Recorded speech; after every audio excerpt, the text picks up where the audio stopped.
Sorry na agad sa mga patulog na, pero kasi ito yung pinakamasarap na Bicol Express na nakain ko. Like, this is from Josefina's. Nag-trending sila before, earlier this year because of ginataang santol yata yun, which I've also tried and I liked. Pero mas nagustuhan ko to. Parang that was good but nothing spectacular. But this one is really good. Like yung mga laman-laman niya, like yung mga taba, sobrang lambot, nagmamantika in a really good way. Yung gata, talagang ang ganda ng consistency. Yung alat, anghang, saktong-sakto lang. And yeah, definitely malaman talaga siya. Like, as you can see, parang kasya to ng 2 o 3 tao.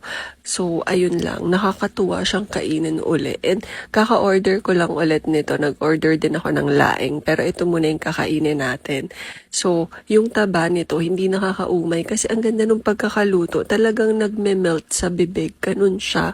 Like, if mahilig ka sa Bicol Express, naku, oh my gosh, mapapakain ka talaga dito. Pero dahil medyo para kunyari healthy, adlay yung rice natin para naman kahit mapadami tayo, ayos lang, bawi pa rin. So, yun lang.